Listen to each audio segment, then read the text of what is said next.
Haleluya. Ya, kita akan belajar kebenaran firman Tuhan Yesus. Penyesatan ini sedang tebar pesona dalam gereja. Dan penyesatan sekarang itu sangat menarik perhatian. Ya.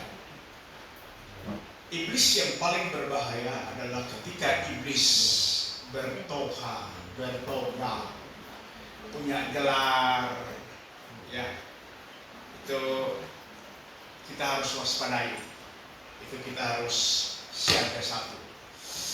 Nah, kita akan kembali membahas topik, ya, penyesatan itu memang harus ada. Topiknya apa kemarin yang kemarin dibagikan? Ya. Varian penyesatan. Ya.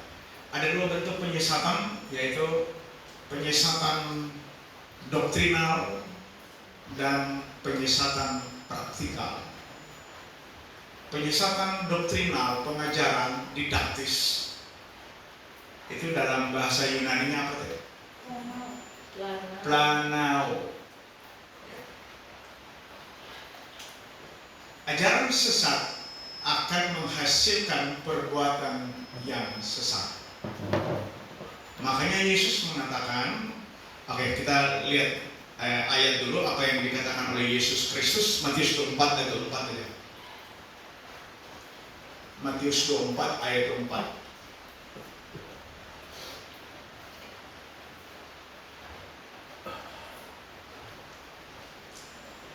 Ya, mari kita baca rame-rame 2, 3.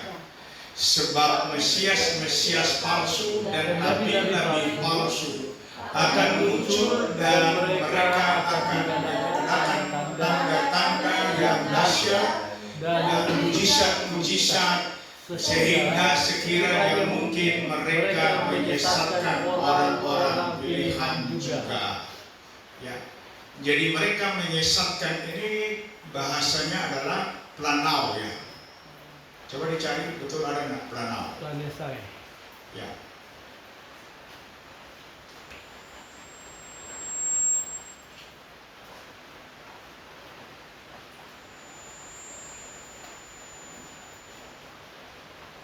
Ya, planesai.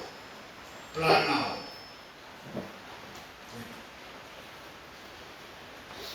Ini pengajaran sesat, doktrinnya yang sesat. Lalu Yesus mengatakan tidak mungkin tidak akan ada penyesatan. Jadi kalau ada ajaran sesat, itu logikanya ya, yang linear. Kalau ajaran sesat sudah ditanamkan, sudah diberikan, tidak mungkin tidak ada perbuatan sesat. Bisa tangkap ya? Iya. Lukas 17 ayat 1. Ini dasarnya supaya kita mengerti benar.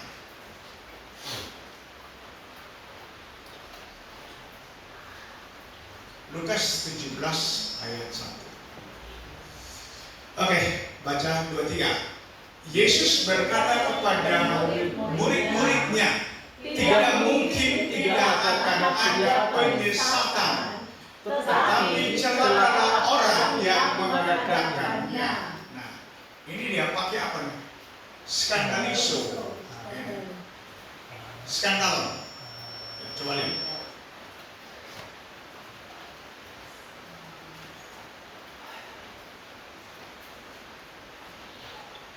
Stumbling, skandal atau skandal. Ini penyesatan.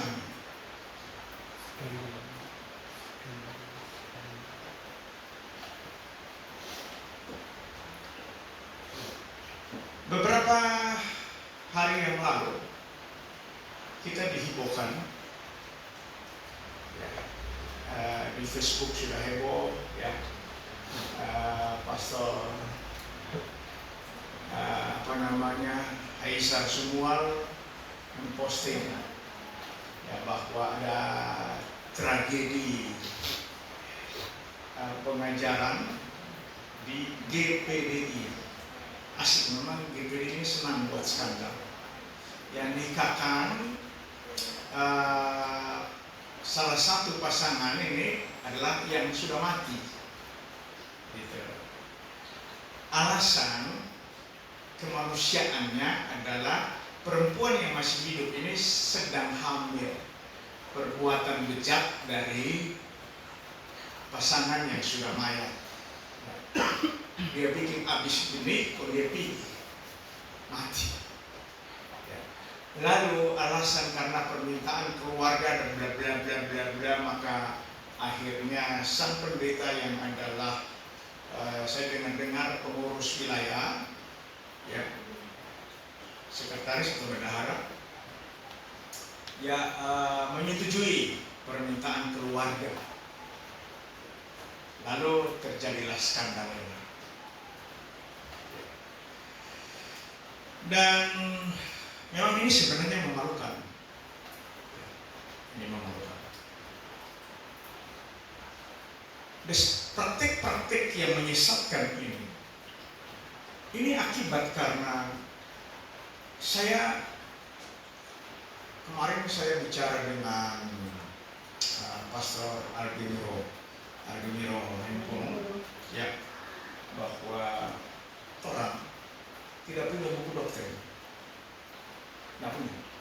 Doktrin itu dari mulut ke mulut. Dan semua yang bilang A, itu pasti benar. Artinya yang bilang ini pemimpin. Jadi doktrin GPDI tergantung apa kata pemimpin. Ini yang berbahaya. Kompromis. Kemudian saya juga mengatakan bahwa GPDI ini tidak termasuk dalam satu bentuk organisasi gereja. Ya. Ada yang disebut sebagai sinodian sistemnya, ada yang kongregasi, ada yang kalau Pak Erik Katolik episkopal. Ya. Tapi GPDI tidak masuk di antara ini, tidak masuk. Ya bingung. Waktu itu saya masih ada di Balitbang, di Mukerda saya sudah kasih tahu. Saya tanyakan kepada para yang hebat-hebat di atas itu. Orang ini GPDI, sistem organisasi gerejanya apa masuk? Kelompok mana? Oh, GPDI sendiri. Mantap, ya. Begitulah. Karena sendiri jadi Alkitab mengatakan tidak baik GPDI sendiri. Kan begitu? Ya. Itu Alkitab bilang. Ya. Oke ya, jadi penyesatan ini berbagai bentuk. Kemarin ada juga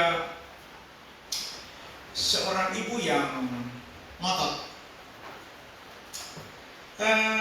dari Irian ya. Apa teh? Tinggal di ibu di mana? Sorong. Tinggal Sorong. Ternyata yang ada di Sorong juga suka sorong-sorong kasus. Dia bilang, oh saya pakai minyak urapan, maka minyak urapan naik lagi. Ini ajaran-ajaran sesat, tapi orang Kristen yang dungu itu ya dan amin. Itu kata Rocky Gerung. Tapi Alkitab bilang juga jangan dungu. Itu kata Alkitab. Saya sudah jelaskan dia. Minyak urapan itu ada komposisinya. Tidak boleh sembarang. Tidak boleh beli minyak di oli lalu dikomat-kamitkan, ya, dicampurkan dengan semburan ludah dikit, ya. Lalu itu disebut sebagai minyak urapan. Sudah dikasih tahu, ngotot. Oh, ini ada doktoni pakai minyak urapan. Aduh, ini kacau. Disebut lagi. Nah ini umatku binasa karena bodoh. Sudah dikasih tahu tidak mau tahu. Kemarin ya, atau ya kemarin tadi malam ya, kira-kira begitulah. Ada pertanyaan ya seputar keselamatan Kristen itu bersyarat atau tidak? Ada yang muncul bernarasi bahwa iman Kristen itu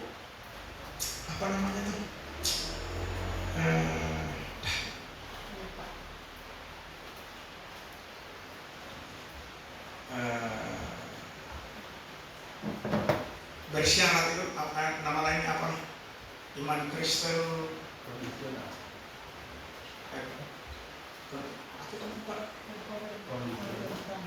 kondisional. Ya. Keselamatan kekal itu kondisional. Bisa ada, bisa tidak. Ya, persyaratan. Ya. Saya sudah jelaskan Pastor David Korengkeng yang memang dia panggilannya guru dan dia menerangkannya oke, ya pernah sama-sama kita bertiga. Ya. Dia sudah jelaskan banyak lebar. Dia bantah. Dia mulai muter. Ya karena udah muter, akhirnya saya habis dia. Ya, menyalahin Pak Lubis. Ini barang yang mudah dimengerti, dibuatnya jadi sulit. Saya sudah katakan, ketika Anda belanja barang yang berharga, pasti Anda tanya pertama, mana jaminannya? Adakah barang ini yang mahal ini dijamin atau tidak? Lalu dia celoteh panjang lebar.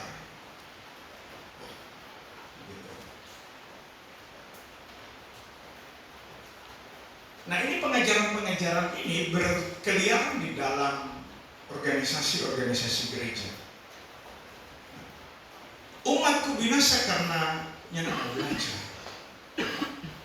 Mari kita lihat ayat dulu. Efesus pasal 5 ayat 14. Ya saya sangat mengharapkan jemaat Tuhan Yesus yang ada di sini kita harus melek huruf. Ya. Dalam artian kita mesti belajar. Ya.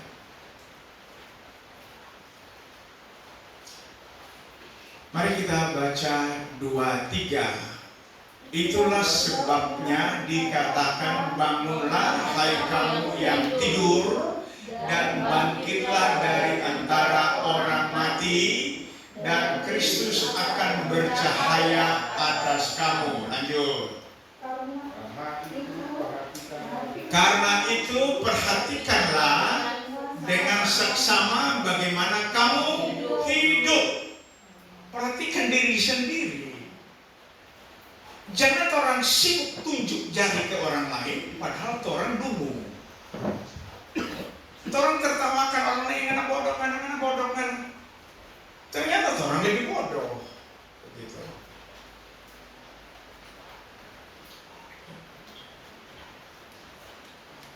Kemudian lanjut. Janganlah seperti orang bebal, tetapi seperti orang arif. Apa itu orang bebal? Kumak bal. Cuma bilang dia iya barunya bikin. Itu dia pakai nama orang berbahal. Kalau semua ada itu bebal. Ya. Kemudian lanjut.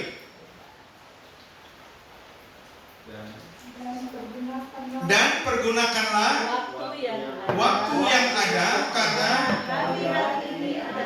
hari-hari ini adalah jahat. Terus lanjut ayat 17. 2-3. Sebab itu janganlah kamu bodoh. Sebentar dulu. Kenapa kita tidak boleh bodoh? Karena hari-hari ini adalah jahat. Orang jahat semakin hari semakin pinter, lalu anak-anak Tuhan Yesus semakin hari semakin dungu. Ini kan terlalu. Ya. Wiku tadi mempersiapkan diri, belajar sungguh-sungguh walaupun 3 hari belajar. Ya. Untuk ikut ujian. Ya. Kalau orang ditantang oleh dunia pendidikan, kita mau belajar sungguh-sungguh. Tetapi kita buta terhadap kebenaran firman Tuhan. Gampang keluar, gampang murtad, gampang pindah agama, gampang bodoh. Kalau orang bodoh kan gampang dibujuk, dimuter-muter sedikit, digoreng-goreng sedikit, sudah keluar, aman.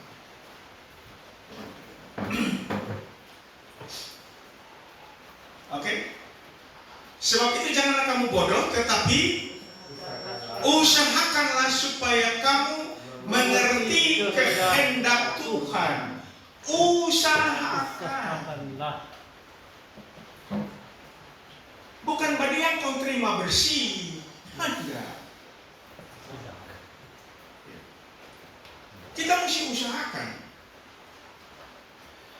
Pak Erik yang banyak tahu tentang Herbalife sampai ke dunia medis, dia tahu. Kenapa? Coba tanya Pak Ngamo. Belajar.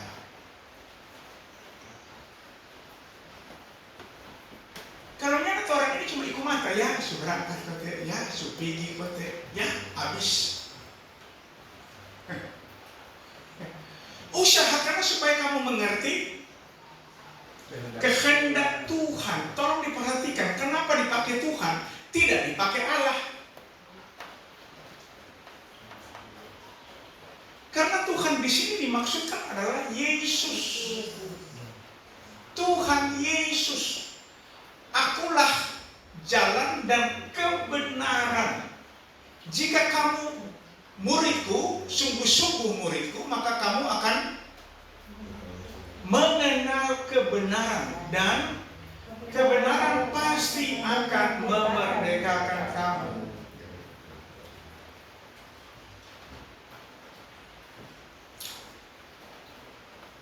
Eljer jadi murid sekolah, tapi tidak mungkin naik kelas kalau dia tidak belajar. Tidak mungkin. Murid yang tinggal di kelas terus. Banyak orang Kristen ini masuk gereja, masuk kosong, pulang minus, tidak ada apa-apa, karena tidak dijelaskan dengan benar oleh para pengkhotbahnya. Keselamatan kekal itu bukanlah suatu transaksional. Iman Kristen bukan transaksional, ya, bukan bersyarat. Itu adalah pemberian, anugerah cuma-cuma, sepihak.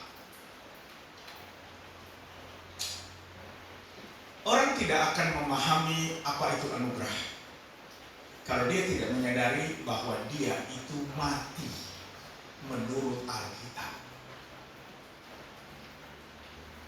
Mari kita perhatikan Efesus pasal 2 ayat 1 sampai 5 atau sampai 8 nanti. Oke, mari kita lihat. 2, 3. Kamu dahulu sudah mati. Stop dulu. Pikir dulu baik-baik. Kamu dahulu sudah mati. Sekarang orang bantah Tuhan, kita masih hidup sampai sekarang ini. Konten apa kita mati?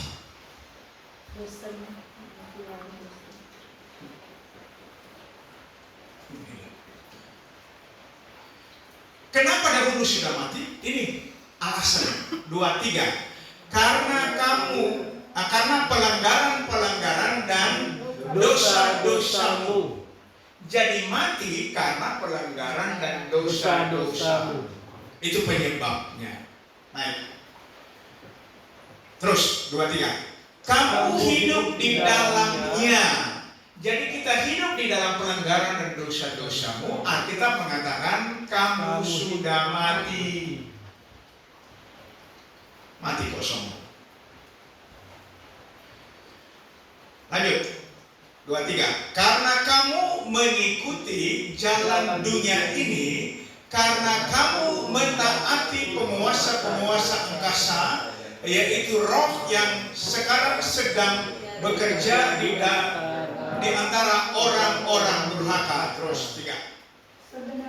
Sebenarnya dahulu kami semua juga terhitung di antara mereka ketika kami hidup di dalam hawa nafsu daging dan menuruti kehendak daging dan pikiran kami yang jahat. Pada dasarnya kami adalah orang-orang yang harus dimurkai sama seperti mereka yang lain. Nah, ayat 4 ini penegasannya.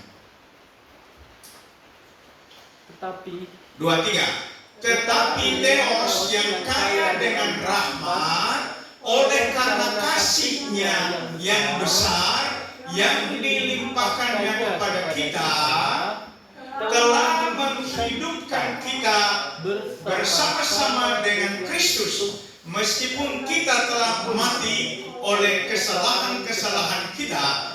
Oleh kasih karunia kamu diselamatkan. Perhatikan penegasannya. Supaya kita bisa selamat, pertama yang dilakukan oleh Theos adalah menghidupkan. Gimana? Coba-coba Jo praktik Jo. Pas ada tetangga meninggal, kalau kita merapat, orang merapat, kalau nggak bisa jadi. Maya, kalau mana mau hidup lagi, menyoalkan. Ya, nanti kita kasih tahu.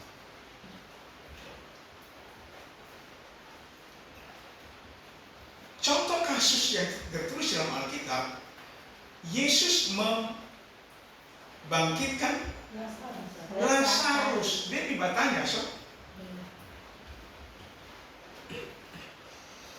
Dia sudah bilang, Pak, ini siapa ini yang rajin di dapur? Jadi ada banyak orang yang di dapur situ banyak. Banyak Marta. Aku adalah kebangkitan dan hidup. Iya, bro, kita tahu kok, memang betul. Pendeta ada khotbah begitu. Ya, Yesus itu kebangkitan dan hidup. Ya, nanti ada pengangkatan. Yesus datang kedua kali. Ya, ada pengangkatan. Ya, itu ada kehidupan di situ. Ya, kita tahu. Teologis kita tahu. Yesus ulang lagi. Bukankah sudah aku katakan, akulah kebangkitan dan hidup.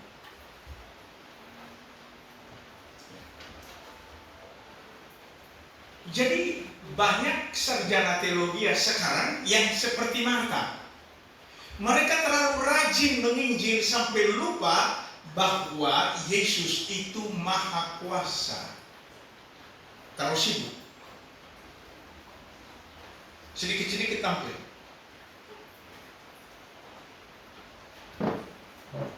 Kelihatannya wah gitu.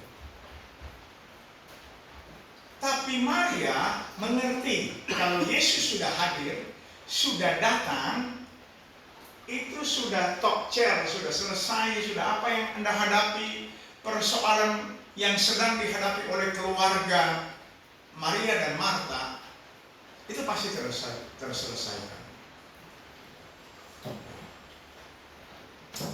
Kemarin ada yang tidak mampu memahami bahwa kita diselamatkan karena melalui iman dan perbuatan. Saya mau tanya dulu, ya, kita diselamatkan karena iman, atau karena iman dan perbuatan, atau karena Yesus Kristus kita diselamatkan? Hati-hati bahasa terjemahan. Kamu diselamatkan karena iman. No. Tidak seperti itu. Dalam bahasa Yunaninya itu diterjemahkan through. Ya. Lewat, by, melalui. Bukan karena. Karena itu sebab. Yang menyebabkan kita selamat karena iman kita. Itu tidak benar. Kalau iman kita dapat menyelamatkan kita karena iman, maka Yesus tidak perlu. Kan logika praktisnya begitu. Ngapain Yesus?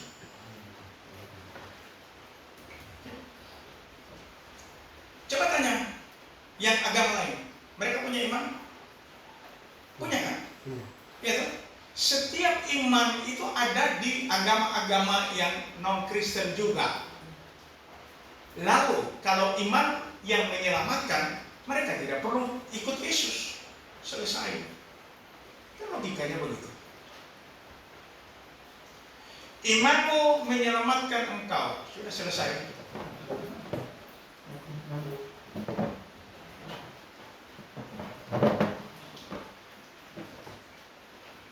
Nah, kita harus selidik. Nah, kemarin saya tanya, Anda diselamatkan melalui iman saja atau melalui iman dan perbuatan atau melalui perbuatan? Dalam tidak mungkin, Pak, melalui perbuatan. Itu harus iman dan perbuatan. Asli. Lengkap. Kita yang belajar mudah-mudahan tidak seperti orang. Ketika perempuan 12 tahun pendarahan, dia bilang apa ya? Asal ku jamah saja jubahnya, aku pasti sembuh. Lalu dia jamah jubah Yesus. Berbuat kan? Yesus tengok. Yesus tanya, siapa yang jamah jubahku? Karena ada kuasa yang perlu. Lalu perempuan yang tetofore itu mengaku. Yesus bilang apa? Imanmu. Jangan potong dulu kok. Masih potong satu. Jangan singkat-singkat begitu. Imanmu dan perbuatanmu menyelamatkan engkau. Maka Alkitab berubah. Tidak pernah ada itu. Iman dan perbuatanmu tidak ada. Cuma imanmu telah menyelamatkan engkau melalui iman. Ketika perempuan Sirofenesia datang berteriak-teriak, ya, Guru, Tuhan, tolonglah anakku lagi sakit parah, hampir mati. Yesus bilang apa? Sirofenesia itu dengan Israel itu nyala teman kok. Tidak baik, ya. Makanan yang untuk anak-anak diambil dan diberikan kepada anjing. Nggak bagus itu. Perempuan bilang apa? Ya betul Tuhan. Anjing juga makan anjing. Ya, anjing juga. Lalu membuat Yesus terheran.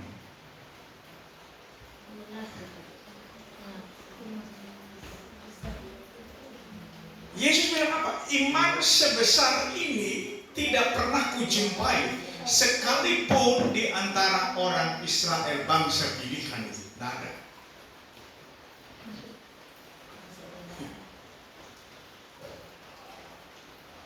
Karena iman yang kokoh itu, perempuan Sirofenesia yang dianggap kafir dengan senang hati menerima sebutan anjing.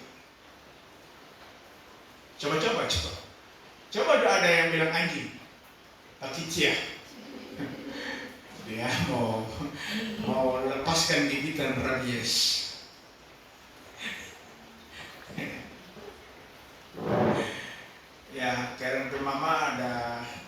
gigitan. Ya dokter kemarin saya tanya, dokter bilang tunggu kalau 14 hari yang digigit tidak bergombong berarti lolos. Tunggu 14 hari, ini tinggal beberapa hari ini. Anjingnya sehat-sehat itu.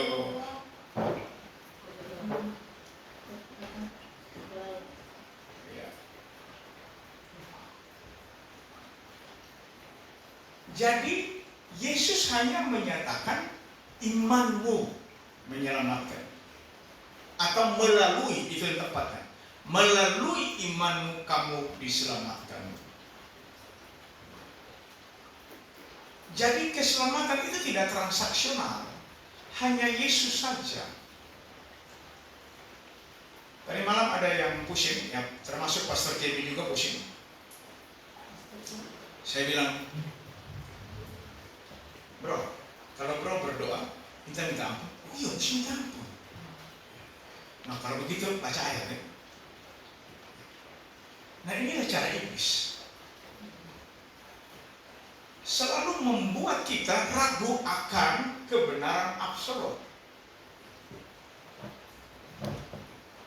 Itu ada yang baru tadi bilang, oh Tuhan Yesus kan ajar kita mengampuni. Ya, saya selalu melepaskan pengampunan karena Alkitab mengatakan kalau kamu tidak mengampuni, Bapamu yang di sorga juga tidak mengampuni.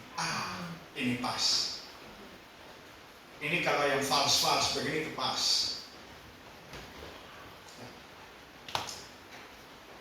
Jadi dia bilang, saya lepaskan dulu pengampunan, baru saya berdoa minta ampun. Ya. Saya lepaskan dulu pengampunan, karena hukumnya begitu. Ya, saya kasih tahu, ini adalah tujuan pendidikan didaktis. Kalau bro punya anak, lalu bro ajar tuh anak-anak, enak kalau batamang, kalau ada yang bikin salah penganak, ampuni. Supaya kalau mana bikin salah, papa juga ampuni. Itu aja. Ya, jadi logika biblikal, kalau kita misalnya karena terlalu sakit, ada juga yang di sini yang terlalu sakit sampai susah. Nanti matahari terbit, tenggelam, ya terbit tenggelam beberapa kali, belum juga, belum kelar. Nah, kira-kira bagaimana? Kau matahari terbit tenggelam belum kelar mengampuni, tidak bisa mengampuni, sumati. Seboleh bakira ditampak di mana? Bakira aja.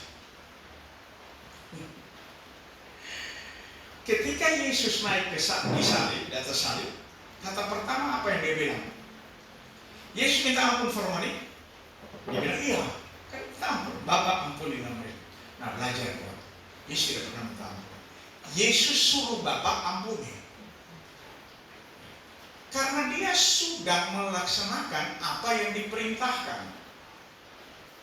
Sudah kan? Dia sudah lakukan semua.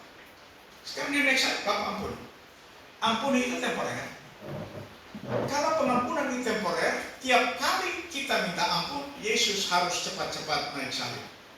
Karena pengampunan dosa tidak mungkin tanpa pahala. Tidak mungkin tanpa penyerahan nyawa. Tidak mungkin. Coba dulu Ibrani 10 ayat 10.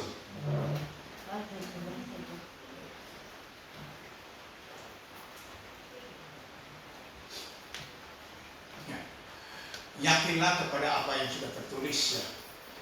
Oke, mari kita baca 2-3.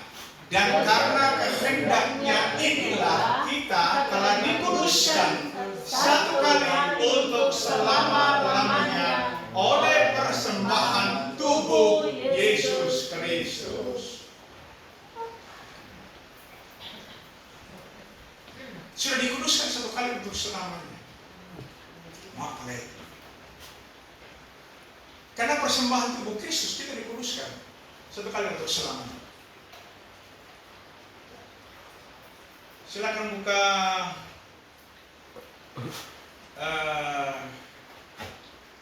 Ibrani 10 ya.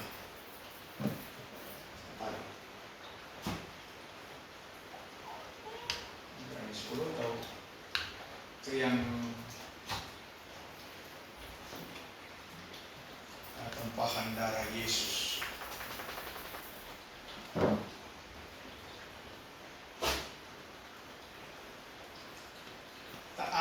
Coba cari kata tidak ada pengampunan tanpa penumpahan darah. Tidak ada pengampunan tanpa penumpahan darah. Itu di Ibrani 9.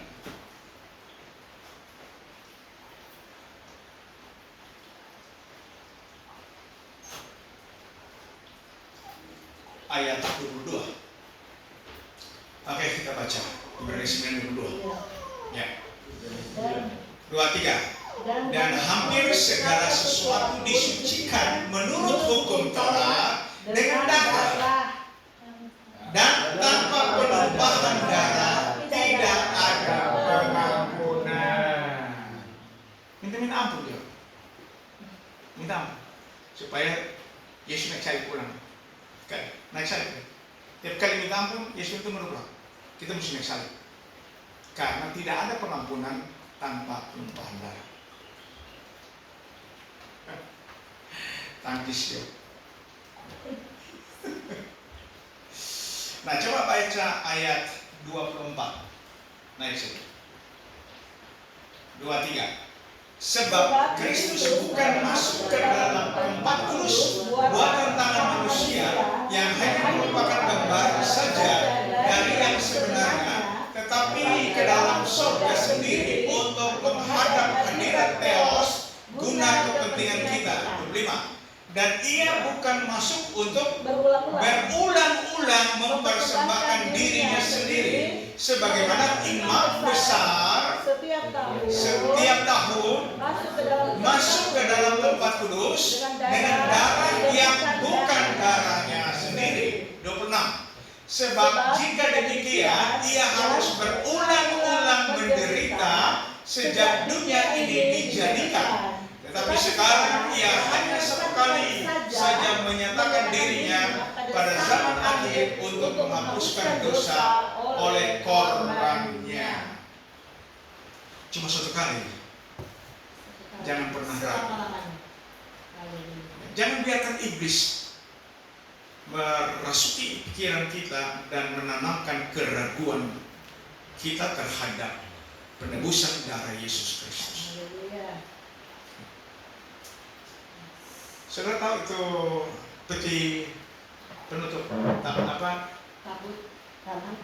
tabut perjanjian, tutup perdamaian. Setiap tahun mesti dipercik darah supaya buka jangan keluar. Yesus adalah tutup pendamaian, yang dimana tutup pendamaian itu ditaburi dengan darahnya sendiri.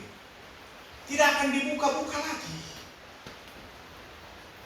Dia tidak mengingat-ingat dosa kita lagi. Ibrani 10, kalau saya tidak salah ya.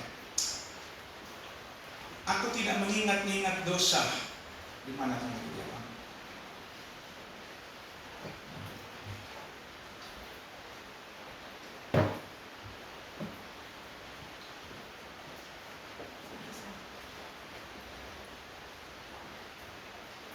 Ya, coba ayat 14. Luar biasa. Ayat 14. Ibrani 10 ayat 14, 23. Sebab oleh satu korban saja ia telah menyempurnakan untuk selama-lamanya mereka yang ia kuduskan. Jadi sedikit minta dikuduskan. Sudah dikuduskan sekali untuk selamanya. Haleluya. Menyempurnakan untuk selama-lamanya mereka yang ia kuduskan.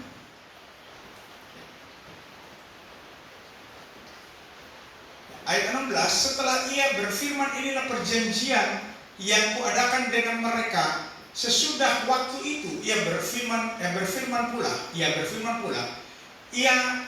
aku akan menaruh hukumku di dalam hati mereka dan menuliskannya dalam akal budi mereka. Dan ayat 17, aku tidak lagi mengingat dosa-dosa mereka. Dan kesalahan mereka. Dan apa? Kesalahan. Dan kesalahan mereka. Tangkis.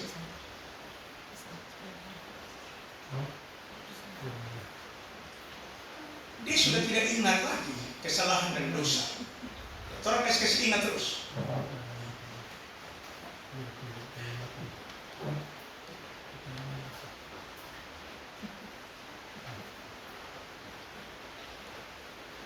Ini ada 2 ayat berikutnya, coba kita lihat.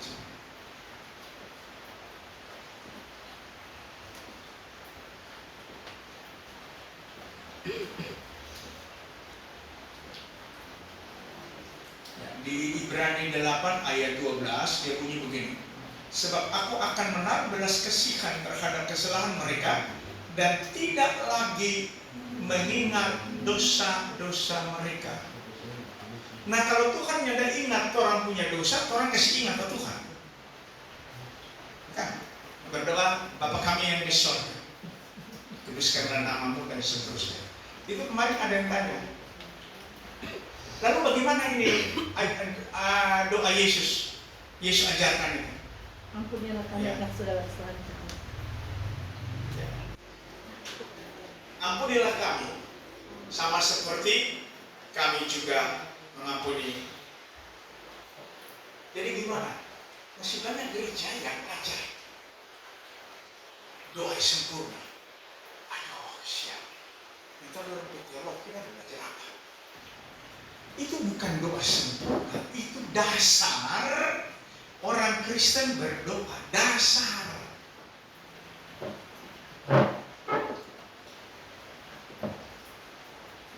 Dasar kok sempurna? Kan dia sudah bikin. Kemudian kita harus tahu dulu latar belakang itu Yesus ajar berdoa itu latar belakangnya apa? Di mana itu? Tolong lihat nanti diperiksa latar belakang. Matius 6. Kenapa? Matius 6 ayat 1. Matius 6 ayat 1. Betul, Sob? Kita nyana hafal itu dia. Ini Pak Geng ini mulai. Sedekah itu. Ayat 5. Ayat 5. Hoax. Dan apabila kamu berdoa, ya, tetapi engkau berdoa masuklah, nah ini. Terus, jadi berdoalah demikian, ya, ya, ya.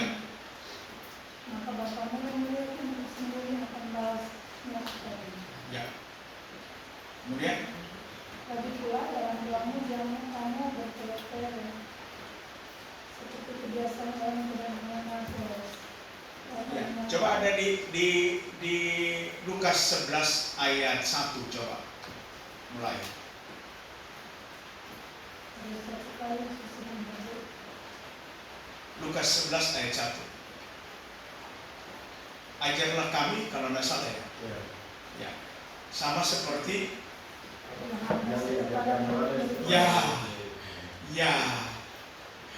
Jadi Yesus ajar murid-murid berdoa karena permintaan dari murid-murid. Pada suatu kali Yesus sedang berdoa di salah satu, betul ini ya? Ya. Tempat ketika ia berhenti berdoa, berkatalah seorang dari murid-muridnya kepadanya, Tuhan, ajarlah kami berdoa sama seperti yang diajarkan Yohanes kepada murid-muridnya. Jadi Yesus ajar berdoa kepada murid-muridnya karena mereka minta. Mereka lihat contoh Yohanes ajar murid-murid Yohanes. Itu dasar. Lalu orang tiap kali berdoa minta ampun, capek deh Tuhan. Kita suka kasih ampun. Kemarin saya tanya lagi, bro, kalau kasus anak yang terhilang, itu kapan dia diampuni? Dia datang minta ampun. Baca dong. Yang apa dia datang minta ampun? Baca. Inilah umatku binasa karena tidak punya pengetahuan. Anak itu tidak pernah datang minta ampun, tidak ada itu ayat, tidak ada. Dia datang, dia mengaku, aku telah berdosa terhadap Bapa dan terhadap sorga. Dia ngaku, bukan minta ampun.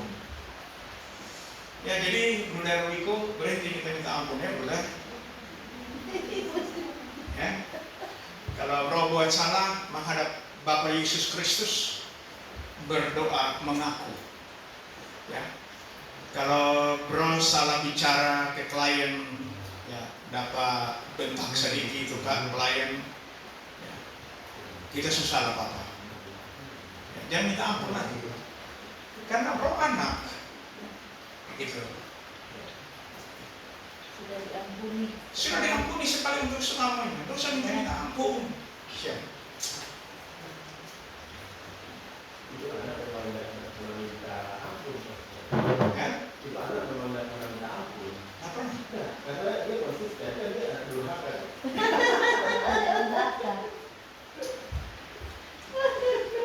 Jadi kita tanya-tanya kapan itu anak itu diampuni? Anda tahu? Anda tahu?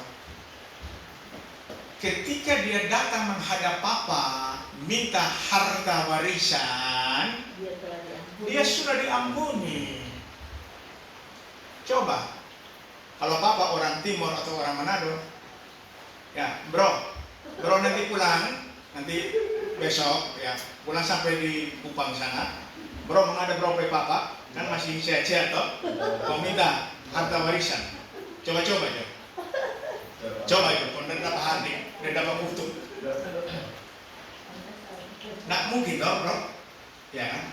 Papa masih hidup bro, so minta harta warisan. Itu tuh kalau orang Manado bilang dasar notaris katula, karena katula. Papa masih hidup so, datang minta harta warisan. Kamu apa foya-foya? Harta tuh. Nah ini yang tidak disentuh oleh para pengkhotbah. Kapan anak itu diampuni?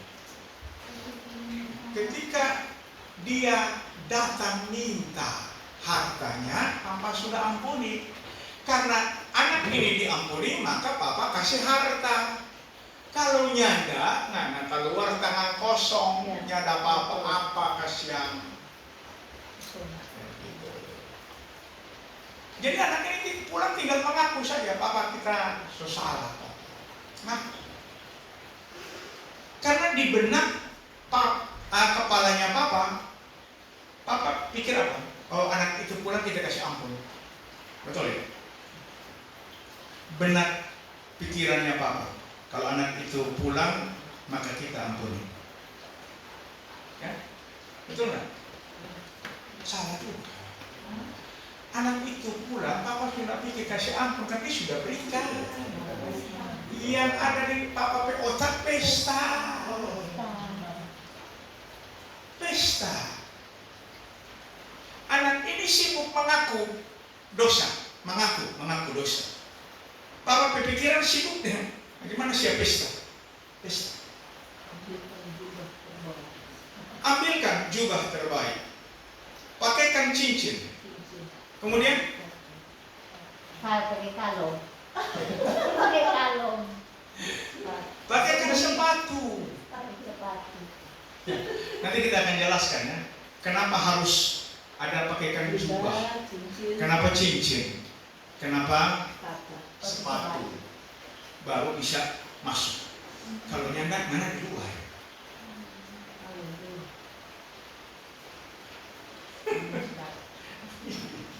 Kalau nyanda tetap di luar. luar biasa. Tapi banyak orang juga tidak terlalu kira yang parah terhilang itu yang ada di dalam rumah. Banyak orang Kristen hilang di dalam gereja.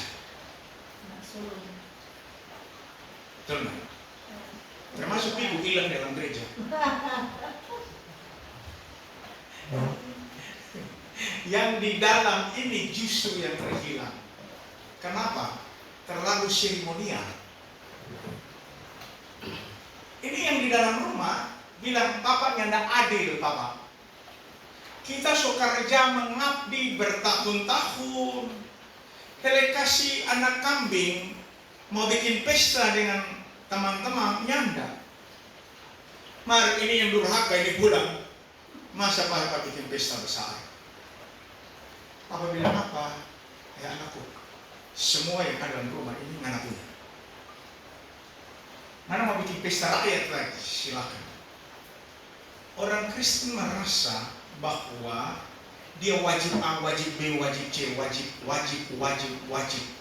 Dan karena dia wajib, Bapa di surga juga wajib memberkati. Perhatikan. Ini hukum keseimbangan. Karena merasa wajib. Wajib jadi orang Kristen. Wajib berbuat baik. Wajib. Dia tidak pernah menikmati kasih karunia, tidak pernah. Anak yang terhilang, yang keluar, justru menikmati kasih karunia. Tetapi itu orang menjelaskan, terlalu menyudutkan yang keluar. Yang di dalam parah. Dia ngomel di papanya nggak adil, dia tuduh di papanya nggak adil. Dia yang terhilang. Karena banyak aturan liturgis roh agamawi, banyak orang Kristen terhilang di dalam hiruk pikuk tata aturan gereja. Tidak ada gunanya. Harus A, harus B, harus C, harus. Sampai akhirnya dia merasa sombong. Tuhan yang adil Tuhan. Kita sudah sangat setia, kita sudah taat Tuhan. Kok mana? Kenapa kita tetap susah saja terus? Kenapa kita usahanya bangkit-bangkit? Kenapa kita tidak bisa menikmati kekayaan? Katanya Bapak kaya. Hati-hati, roh agamawi mencengkeram kita. Nikmatilah kehidupan ya, di dalam Yesus Kristus, sadarlah bahwa kita adalah anak. Jadi beberapa waktu yang lalu saya katakan, kalau berdoa pribadi, sebutlah Bapak Yesus, akulah anaknya. Kita lihat ini orang-orang Kristen kebanyakan berdoa sendiri pun, Tuhan saya adalah hamba-Mu. Hambanya tidak berguna kok jadi disebut hamba. Ini doa pribadi. Jangan doa pribadi ngomongnya hamba. Bisa tangkap ya? Bisa tangkap ya? Ya. Jadi kalau kita berdoa pribadi, kita ini anak. Kita bukan hamba. Nah, kalau seperti sekarang ini, ya, proses yang dengan statusnya tetap anak. Kita ini jongos, kita hamba. Jadi kalau berdoa sebut diri hamba, itu cocok. Itu jemaat kok hamba-Mu, ngapain?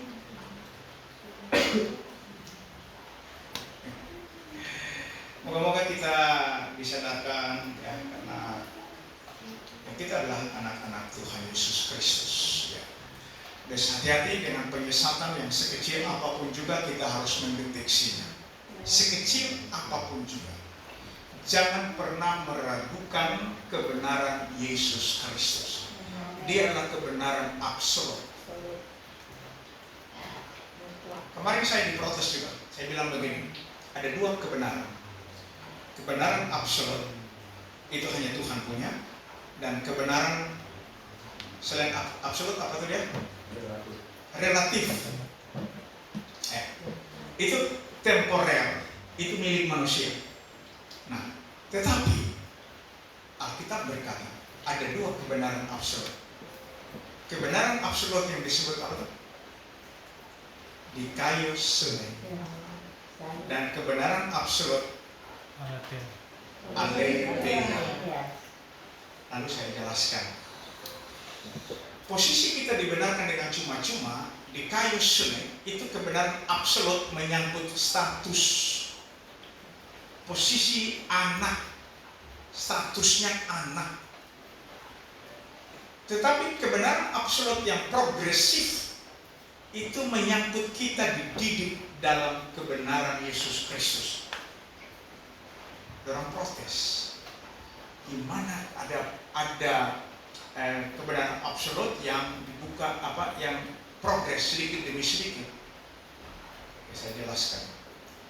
Kalau Tuhan tumpahkan, saya selalu teringat kepada nasihat bijak yang melecehkan saya oleh Profesor Niki semua, itu melecehkan. Ya. Kita ini profesor, ngana, cangkir. Kalau kita tumpah semua kita berilmu, malah misi ngana. Ngana mungkin. Jadi kita mesti pelan-pelan ikut ngana bebodok. Kira begitu. Betul toh? Betul toh? Yesus kan absolut. Dia tidak mungkin tumpah satu kali, malah misi itu orang.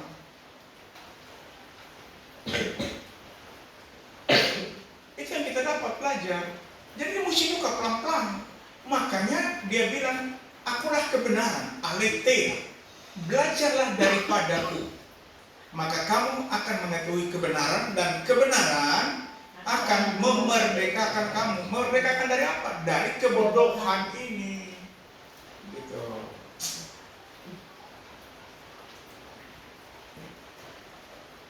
Jadi kebenaran Yesus Kristus itu dibuka sedikit demi sedikit. Setiap pembukaan itu absolut. Betul ya? Silakan ya. Setiap yang dibukakan oleh Yesus Kristus itu absolut bagi kita. Itu pasti. Tapi karena daya tampung kita yang sangat kecil, maka dia harus berikan sedikit demi sedikit.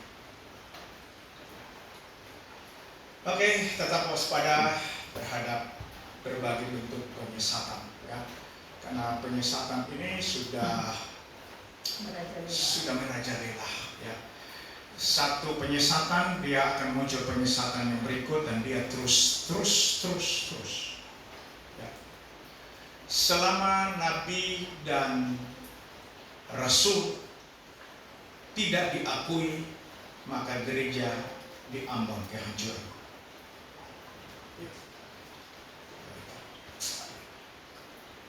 Oke, Tuhan Yesus memberkati. Kalau ada yang mau